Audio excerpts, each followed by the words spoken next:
Hello friends, कैसे हैं आप सब। जैसा हमने पिछली क्लास में देखा था कि वैदिक सभ्यता के बारे में हमने बात की थी और संपूर्ण जानकारी दी थी आप लोगों को। ठीक फ्रेंड्स, तो आज हम बात करने वाले हैं बौद्ध धर्म की।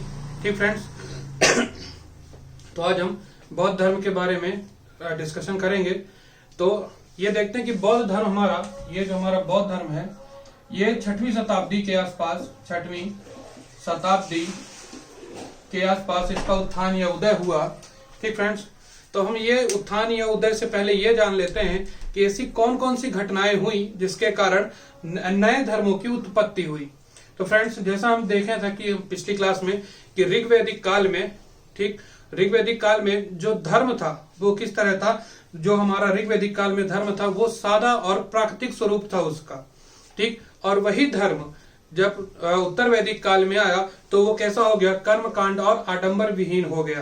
ठीक फ्रेंड्स, कर्मकांड और आडंबर से मतलब है ठीक विभिन्न तरह की पूजा पाठ, बलि प्रथा, ठीक है, स्त्रियों की दशा का पतन हो जाना और भी बहुत सारी ऐसी घटनाएं हुई। ठीक, और हमने देखा था कि ऋग्वेद के 10वें मंडल में पुरुष सूक्त में शूद्रों का वर्णन किया गया, जिससे समाज में छुआछूत, ऊंच नीच की भावना जागृत हुई और विभिन्न प्रकार के और भी बहुत सारी घटनाएं हुई, जिसके कारण क्या हुआ कि नए धर्मों की उत्पत्ति हुई। तो फ्रेंड्स, 6वीं शताब्दी के आसपास बहुत सारे ऐसे धर्म थे जिनकी उत्पत्ति हुई, जिसमें से एक था बौद्ध धर्म।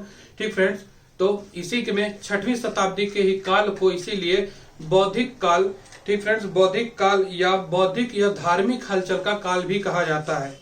ठीक फ्रेंड्स, तो चलिए अब बात करते हैं हम बौद्ध धर्म के बारे में। तो बौद्ध धर्म आप सब जानते हैं, इसके संस्थापक कौन थे, गौतम बुद्ध। ठीक, तो देखते हैं पहले उनके बारे में सामान्य जानकारी। जैसे उनका नाम, ठीक फ्रेंड्स, तो उनका नाम गौतम बुद्ध था। ठीक, जिनके बचपन में उनको सिद्धार्थ कहकर पुकारा जाता था। उनका जन्म 563 बीसी में कपिल वस्तु के लुम्बनी नामक ग्राम में हुआ था, जो आज वर्तमान में कहाँ स्थित है, वर्तमान में आज नेपाल में स्थित है। ठीक, उनकी माता का नाम महामाया और कहीं कहीं आपको माया देवी भी मिलेगा, जो कोलिन गणराज्य की थी। ठीक फ्रेंड्स, पिता शुद्धोधन थे, तो शाक्य गणराज्य के प्रधान ये कह सकते हैं कि राजा थे। ठीक फ्रेंड्स, और इनकी पत्नी यशोधरा जो शाक्य गणराज्य की थी। ठीक, तो गौतम बुद्ध का जो विवाह था वो किससे हुआ था, यशोधरा से, और 16 वर्ष की उम्र में। ठीक फ्रेंड्स, तो उनसे यानी यशोधरा से उन्हें एक पुत्र की प्राप्ति हुई थी, जिसका नाम क्या था, राहुल। और राहुल का मतलब होता है मोह माया। ठीक फ्रेंड्स, अब बात करते हैं उनके उपदेश की। ठीक, तो उन्होंने पहला उपदेश यानी गौतम बुद्ध ने अपना पहला उपदेश कहाँ दिया था, सारनाथ में दिया था। ठीक, पहला उपदेश सारनाथ में दिया था, जिसे क्या कहा गया है, धर्म चक्र प्रवर्तन। क्या फ्रेंड्स, धर्म चक्र प्रवर्तन कहा गया है। और इसी धर्म चक्र प्रवर्तन में जिन्होंने पहला उपदेश दिया था, तो उनकी भाषा क्या थी, पाली। ठीक, उन्होंने पहला उपदेश पाली भाषा में दिया था। ठीक फ्रेंड्स, अब उनके बात करते हैं गृह त्याग की। तो उन्होंने अपना घर 29 वर्ष की आयु में त्यागा था, जिसको यानी गृह त्याग की प्रक्रिया को क्या कहा गया था, महाविनिष्क्रमण। आपको कहीं कहीं महाभिनिष्क्रमण भी मिलेगा, तो फ्रेंड्स वो एक ही है। ठीक, उन्हें ज्ञान की प्राप्ति कहाँ हुई थी, ठीक, तो बोध गया में 35वें वर्ष ज्ञान की प्राप्ति हुई थी, जिसे क्या कहा गया, निर्वाण। और उनकी मृत्यु हुई थी 483 बीसी में कुशीनारा, जिसे क्या कहा गया, महापरिनिर्वाण, जो आज वर्तमान में कहाँ है, कुशीनारा, उत्तर प्रदेश में। ठीक फ्रेंड्स, तो ये इनकी सामान्य जानकारी थी गौतम बुद्ध के बारे में। अब हम बात करते हैं कि उनके साथ ऐसा क्या हुआ जो गौतम बुद्ध को घर छोड़ना पड़ा 29 वर्ष की आयु में। तो फ्रेंड्स, वो एक बहुत ही कह सकते हैं कि महान राज्य के राजकुमार थे। ठीक, उनको सारी सुख सुविधाएं दी जाती थी, परंतु वो एक बार घर से बाहर विचरण के लिए निकले। ठीक, तो उन्होंने कुछ ऐसी घटनाएं देखी जिससे उनका मन परिवर्तन हुआ और उन्होंने क्या किया कि सांसारिक मोह माया को त्यागने का निर्णय लिया। ठीक फ्रेंड्स, तो उन्होंने घर से जब बाहर गए, उन्होंने क्या, तो घर से बाहर गए तो उन्होंने ऐसी कौन कौन सी चीजें देखी जिससे उनका क्या हुआ, हृदय परिवर्तन हुआ। तो फ्रेंड्स, जैसा आप सब जानते हैं कि उन्होंने जब घर से बाहर गए, ठीक फ्रेंड्स, तो वो हमेशा क्वेश्चन पूछा जाता है कि जो घर से बाहर गए थे तो घोड़े के साथ गए थे, तो घोड़े का नाम क्या था। तो फ्रेंड्स, घोड़े का नाम था कंथक, और जो उनका वो घोड़ा चला रहा था यानी उनका सारथी, उसका नाम क्या था, चन्ना। फ्रेंड्स ये क्वेश्चन हमेशा पूछा जाता है। तो उनके घोड़े का नाम क्या था? कंथक, और उनके सारथी का नाम था चन्ना। ठीक फ्रेंड्स। तो जब वो अपने घर से बाहर निकले तो उन्होंने 4 प्रमुख चीजें देखी जिससे उनका क्या हुआ कि हृदय परिवर्तन हुआ। तो पहला था फ्रेंड्स कि उन्होंने क्या देखा? एक बूढ़ा व्यक्ति यानी बुजुर्ग व्यक्ति। ठीक। फिर जब वो आगे बढ़े तो देखा कि एक बीमार व्यक्ति। ठीक। फिर उसके बाद जब वो आगे बढ़े तो उन्होंने एक शव यात्रा देखी। ठीक। जिसके कारण उनका हृदय और भी ज्यादा आकुलित हो गया और उनके मन में अत्यधिक विचार आने लगे और आगे चलकर उन्होंने एक सन्यासी को देखा जो एक शांत मुद्रा में थे। ठीक। जो मोह माया से परे थे। ठीक। तो ये सारी चीजें देखकर उनका हृदय परिवर्तन हुआ। तो इस सीक्वेंस को अगर हम चाहें फ्रेंड्स तो ऐसा याद रख सकते हैं कि एक बुजुर्ग व्यक्ति हमेशा यानी मोस्टली बीमार रहते हैं और बीमारी के कारण उनका निधन हो जाता है, और जो देखकर गौतम बुद्ध क्या हो गए? सन्यासी हो गए, यानी उन्होंने घर त्याग दिया। ठीक। तो फ्रेंड्स ये थी एक कह सकते हैं कि कहानी छोटी सी जो उनके घर त्याग को लेकर थी। ठीक फ्रेंड्स। चलिए, तो उन्होंने घर त्यागने के बाद वो पहली बार जब कहां पहुंचे थे? वैशाली। कहां पहुंचे फ्रेंड्स? वैशाली पहुंचे। ठीक फ्रेंड्स। तो मैं ये थोड़ा सा मिटा देता हूं तो इससे और लिखने में आसानी होगी, वरना मैं सिर्फ बोलूंगा तो आप लोग भूल भी जाएंगे, इसलिए मैं लिख देता हूं वो सारी चीजें। तो फ्रेंड्स जब वो पहली बार घर से बाहर निकले यानी उन्होंने घर त्यागा। ठीक। तो वो पहली बार कहां पहुंचे थे? वैशाली नामक स्थान पर। कहां पहुंचे? वैशाली नामक स्थान पर पहुंचे, और वहां उनकी मुलाकात किससे हुई? अलार कलाम से। अलार कलाम से, जो गौतम बुद्ध के प्रथम गुरु माने जाते हैं। क्या? गौतम बुद्ध के प्रथम गुरु माने जाते हैं। ठीक फ्रेंड्स। और ये सांख्य दर्शन के गुरु थे। कैसे? सांख्य दर्शन के प्रधान कह सकते हैं, सांख्य दर्शन के आचार्य थे। ठीक। पर जब उनको ज्ञान की प्राप्ति, उनको ऐसा लगा कि ये ज्ञान हमारे लिए संपूर्ण नहीं है, तो वो और आगे बढ़े और कहां पहुंचे? राजगीर में। कहां? राजगीर नामक स्थान पे, जहां उनकी मुलाकात किससे हुई फ्रेंड्स? उनकी मुलाकात हुई रुद्र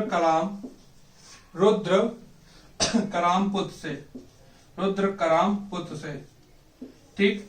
ये इनके दूसरे गुरु माने जाते हैं। ठीक है फ्रेंड्स। ये इनके कौन से गुरु थे? दूसरे। तो प्रथम गुरु कौन थे उनके? अलार कलाम, जो उनको कहां मिले थे? वैशाली नामक स्थान पर।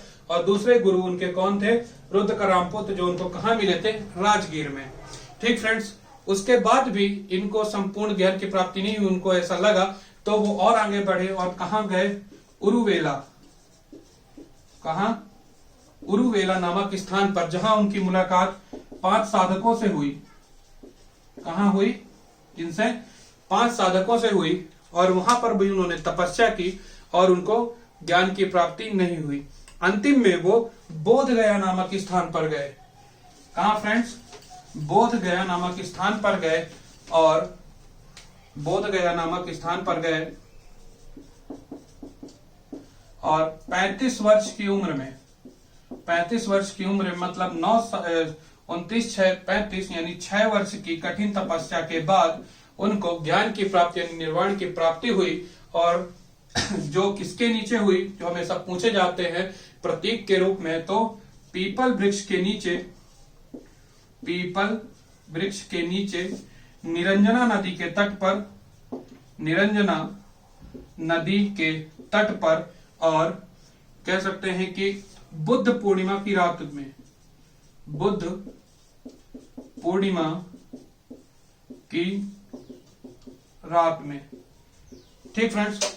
बुद्ध पूर्णिमा की रात में। ठीक फ्रेंड्स। तो बुद्ध पूर्णिमा की रात को अगर कहे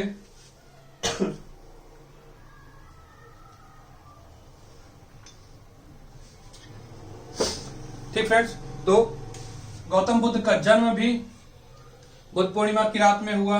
उनको ज्ञान की प्राप्ति निर्वाण की प्राप्ति भी कहां हुई? इसको क्या कहते हैं? ज्ञान की प्राप्ति को निर्वाण। वो भी बुद्ध पूर्णिमा की रात को हुई। और उनकी मृत्यु भी 483 BC में कहां हुई थी? जो हमने देखा कुशीनारा में, वो भी किसके दिन हुई थी?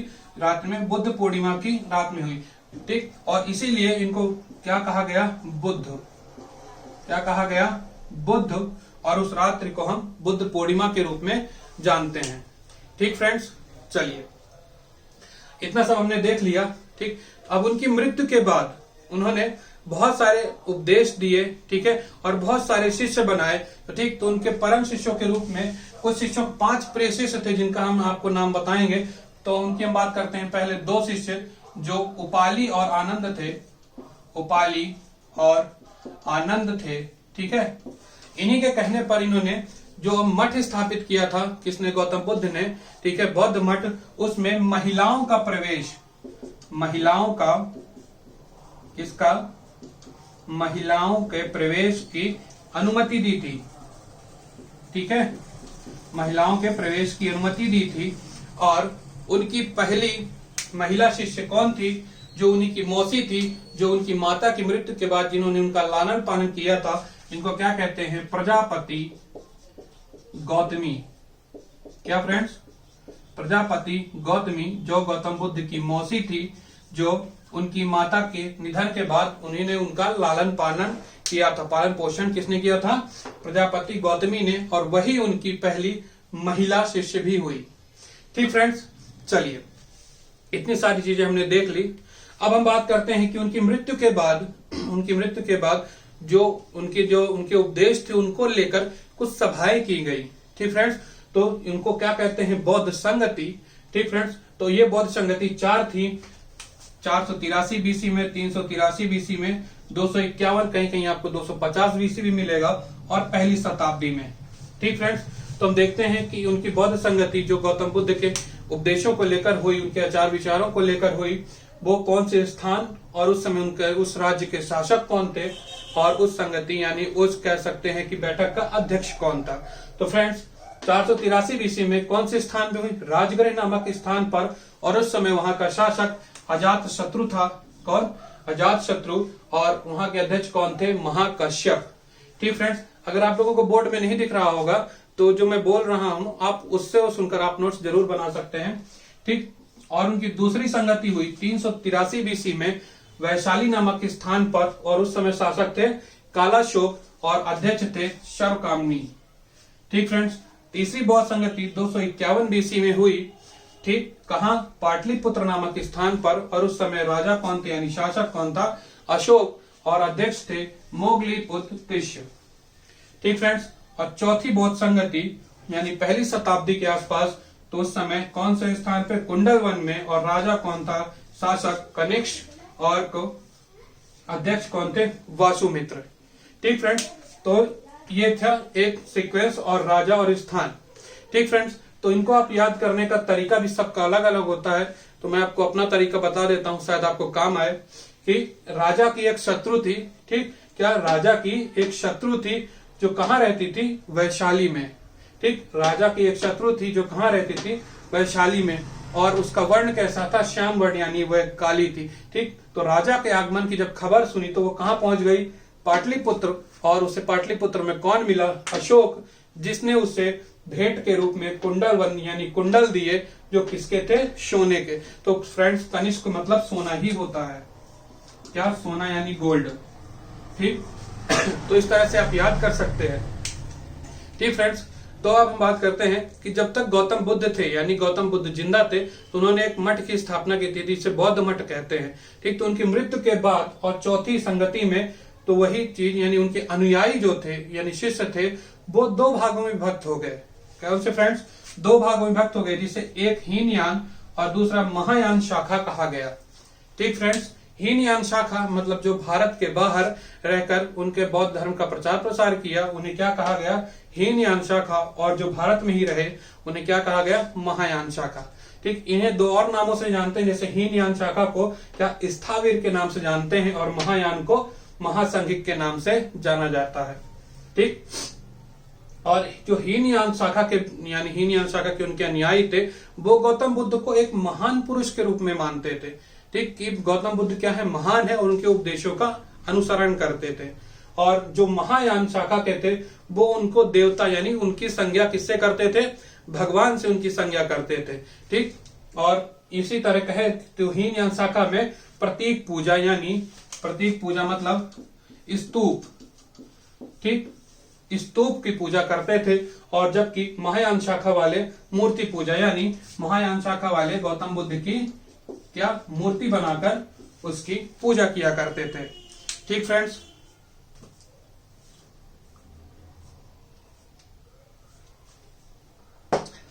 चलिए अब गौतम बुद्ध के बारे में कुछ इंपॉर्टेंट जानकारी जो कह सकते हैं कि अलग से मैं आपको बता रहा हूं, जो सर्वाधिक पूछी भी जाती है। ठीक, जितना अभी तक हमने डिस्कशन किया उसके अलावा जो उनके बारे में जानकारी है वो उसके बारे में अपन डिस्कशन करते हैं।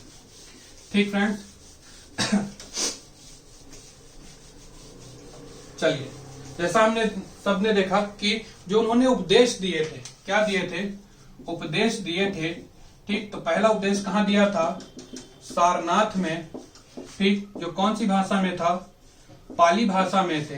ठीक, तो कई बार प्रश्न पूछा जाता है फ्रेंड्स कि उन्होंने सबसे ज्यादा उपदेश कब दिए, यानी कौन से स्थान पे दिए। तो सबसे ज्यादा उपदेश उन्होंने दिए थे कौशल राज्य के श्रावस्ती नामक स्थान पर। कहां पर दिए थे, सर्वाधिक उपदेश कहां दिए, कौशल राज्य के श्रावस्ती नामक स्थान पर उन्होंने सर्वाधिक उपदेश दिए थे। ठीक फ्रेंड्स, चलिए अब हम बात करते हैं कि जब वो यानी पीपल वृक्ष के नीचे पीपल वृक्ष के नीचे क्या ध्यान लगाए हुए थे, उस समय उनको एक स्त्री ने यानी एक बालिका ने उनको खीर खिलाई थी। उसका नाम क्या था, तो सुजाता। क्या नाम था, सुजाता। तो सुजाता नामक बालिका ने या बाला ने उनको खीर खिलाई थी। ठीक, ये क्वेश्चन कई बार पूछा गया फ्रेंड्स। तो क्या थे, उनको खीर खिलाई थी।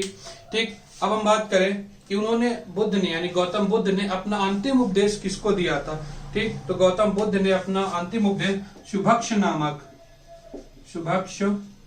नामक व्यक्ति को अपना अंतिम उपदेश दिया था, अंतिम उपदेश दिया था। ठीक फ्रेंड्स, और एक और चीज पूछी जाती है कि देवदत्त यानी देवदत्त कौन था, देवदत्त। तो देवदत्त कौन था, गौतम बुद्ध का चचेरा भाई था। क्या था, गौतम बुद्ध का चचेरा भाई था। ठीक फ्रेंड, आप सबने सुना होगा कि गौतम बुद्ध की मृत्यु कैसे हुई, 483 बीसी में सुअर का मांस खाने से। तो कहीं कहीं आपको सुअर का मांस भी मिलेगा, कहीं कहीं शुक्र मांस भी मिलेगा। तो उसके बीच में इतिहासकारों में थोड़ा सा विवाद है। तो अपन सिर्फ इतना जान ले कि लास्ट टाइम उन्होंने जो खाना खाया था वो उन्होंने उनको किसने दिया था, तो चुंद नामक सुनार ने। किसने, चुंद नामक सुनार ने, या जिनके यहाँ वो लास्ट टाइम खाना खाने गए थे। ठीक, वहां कहे तो सुअर मांस ही हम अगर ले ले तो चंद्र नामक सुनार ने उन्हें जो लास्ट टाइम भोजन दिया था, उन्होंने शुक्र मांस यानी सुअर का मांस खाया था। उन्हीं के बाद उनकी तबीयत खराब हुई और वो क्या हुए, उनका मृत्यु हुई। ठीक फ्रेंड्स, चलिए अब हम बात करते हैं कि उनके जो उपदेश थे यानी गौतम बुद्ध के जो उपदेश रहे हैं। ठीक फ्रेंड्स, गौतम बुद्ध के जो उपदेश थे, ठीक, तो उनकी मृत्यु के बाद उन्हीं उपदेशों को ठीक 3 ग्रंथों में विभाजित किया गया, यानी 3 पिटकों में विभाजित किया गया। तो वो पिटक कौन कौन से थे फ्रेंड्स, तो पहला था सुत्त पिटक। ठीक, हम पिटक या ग्रंथ कहें तो पर पिटक ही पूछे जाते हैं। ठीक, तो त्रिपिटक कहें कि त्रिपिटक किसमें थे, तो त्रिपिटक बौद्ध धर्म में थे। ठीक, कहां थे, बौद्ध धर्म में थे। पहला कौन सा था, सुत्त पिटक। दूसरा है विनय पिटक। कौन सा, विनय पिटक। और तीसरा है अभिधम्म पिटक।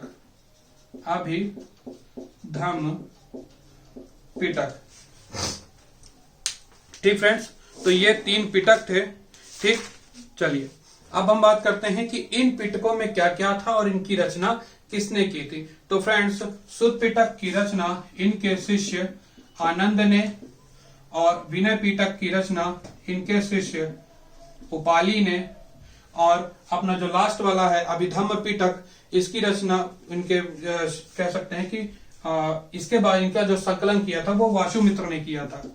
किसने किया था? वाशुमित्र ने किया था। ठीक फ्रेंड्स, तो अब बात करते हैं कि सुत्त पिटक में क्या है। तो फ्रेंड्स, सुत्त पिटक में जो गौतम बुद्ध हैं उनके उपदेश और विचारों का संकलन है। क्या है? उनके उपदेश यानी गौतम बुद्ध के द्वारा दिए गए उपदेश, शिक्षाएं और उनके विचारों का संकलन है।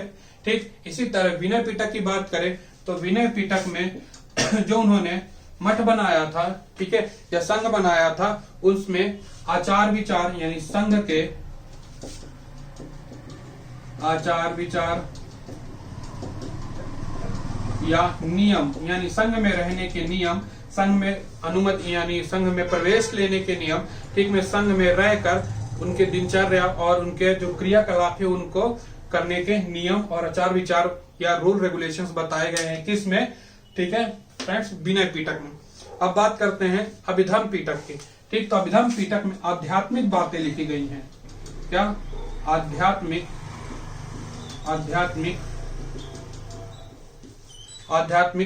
बातें और दार्शनिक बातें, यानी उन्होंने जो देखा था, ठीक, जो दार्शनिक क्रियाकलाप थे, दार्शनिक बातें थी, वो किसमें लिखी गई हैं? अभिधम पिटक में। ठीक फ्रेंड्स, चलिए इतना हमने देखा। ठीक, अब हम बात करते हैं कि सुत्त पिटक और विनय पिटक ये पाली भाषा में लिखे गए हैं और जो अपना अभिधम पिटक है ये संस्कृत भाषा में लिखा गया है। कौन सी भाषा में लिखा गया है?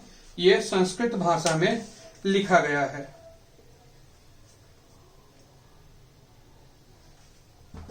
ठीक फ्रेंड्स, चलिए अब हम बात करते हैं गौतम बुद्ध के।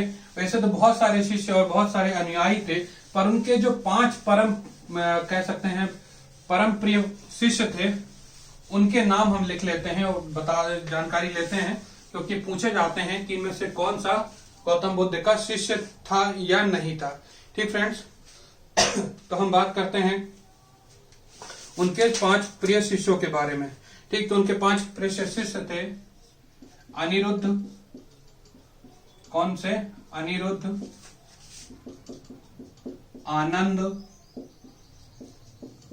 उपाली, ठीक है, सारिपुत्र और महामोगलायन। ठीक, और सारिपुत्र और महामोगलायन की ही अस्थियां कहाँ रखी गई फ्रेंड्स? सांची के स्तूप में।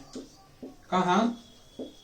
सांची के स्तूप में। तो फ्रेंड्स, सांची के स्तूप में गौतम बुद्ध की अस्थियां नहीं, बल्कि उनके प्रिय शिष्य सारिपुत्र और महामोगलायन की ही अस्थियां रखी गई हैं। ठीक फ्रेंड्स, चलिए, जैसा कि अब हमने देखा कि जो यानी अंतिम की जो उनकी चौथी बौद्ध संगति थी, ठीक, कौन सी थी? चौथी बौद्ध संगति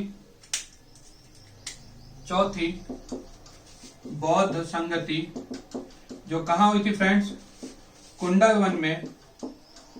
और उस समय शासक कौन था? कनिष्क। ठीक, तो इन्हीं के समय हमने देखे कि 2 शाखाओं में टूटा था बौद्ध धर्म। कौन सा? हीनयान और महायान। ठीक फ्रेंड्स, पर एक और शाखा में बौद्ध धर्म टूटा था जिसको कहते हैं वज्रयान। कौन सा? वज्रयान। और ये 7वीं शताब्दी के आसपास इस धर्म का उदय यानी इस शाखा का उदय हुआ। और ये कश्मीर के आसपास, कहा? कश्मीर के आसपास इस शाखा का उदय हुआ। और यह शाखा जादू टोना और अंधविश्वास पर क्या करती थी? अंधविश्वास को मानने वाले लोग कौन से थे? ये वज्रयान के। ठीक फ्रेंड्स, और आपने सिर्फ 3 ही सुनी होगी, तो एक और शाखा थी, इनकी चौथी शाखा थी, ठीक है, जिसको सहज यान कहा जाता है। कौन सा? सहज यान के नाम से जाना जाता है। और ये बंगाल वाले क्षेत्र में इस शाखा का उदय हुआ। ठीक फ्रेंड्स, चलिए, इतनी सारी चीजें हमने गौतम बुद्ध के बारे में देखी। वैसे तो बहुत सारी बातें हैं, पर हमने एग्जाम ओरिएंटेड ही आज आपको जानकारी दी है। ठीक फ्रेंड्स, तो आशा करता हूँ आपको दी गई जानकारी समझ में आई होगी।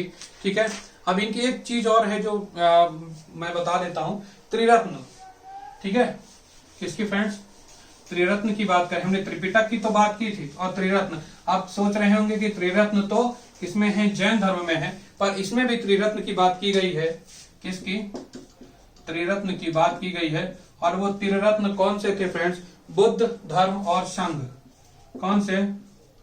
बुद्ध, धर्म और संघ, ये त्रिरत्न थे। किसमें? बौद्ध धर्म में। चलिए फ्रेंड्स, तो आशा करता हूं आपको दी गई जानकारी समझ में आई होगी और अच्छी लगी होगी। तो प्लीज फ्रेंड्स कमेंट्स करके जरूर बताइएगा कि आपको कैसा लग रहा है लेक्चर। ठीक फ्रेंड्स, चलिए धन्यवाद।